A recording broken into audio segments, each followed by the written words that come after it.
Visible Welding is pleased to present a series of video presentations covering the WeldWatch-EDU weld tutoring system, which was developed with major funding by the U.S. Navy through the NSRP program. This video gives a quick overview of the station software. A more detailed tour can be found in the companion video, Tutor Station Software and Settings. Let me give you a quick tour of the software so you can see how simple it is to use. Everything starts with a show button down here. We bring up our controls, and here we have 4 big buttons here. The first one on top here is the camera controls. Here you might focus it, zoom in, the kind of simple things you would do for the camera. Now it's mostly automatic, so you don't have to do very much, but these are the controls. If you hit any control button again, it collapses down, as you can see.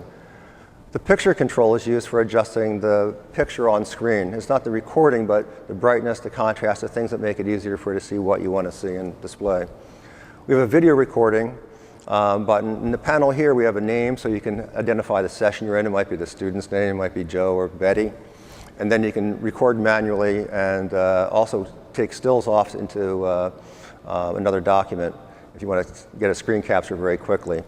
Now, the recording is really mostly done automatically. The system is set up by default to trigger whenever there's current flowing in the welder, and it'll record the video automatically and display it for you. After they're recorded, here's the play panel, and this allows you the normal controls, fast forward, slow down, pause, backwards, all those things. But we have 2 different setups for the stored videos.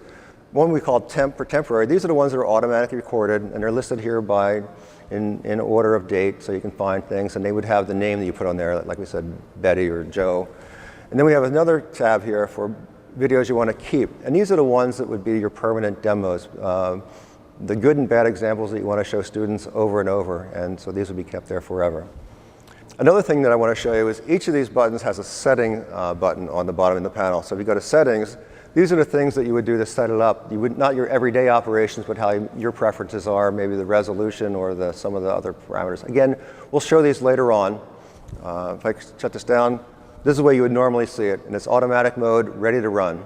Well, that's it. We'll show you the operation of the buttons in detail in the later videos. Thank you very much. I'm Steve Edelson, and this is the WeldWatch-EDU. As we say, watch the weld, perfect the weld. Thanks a lot.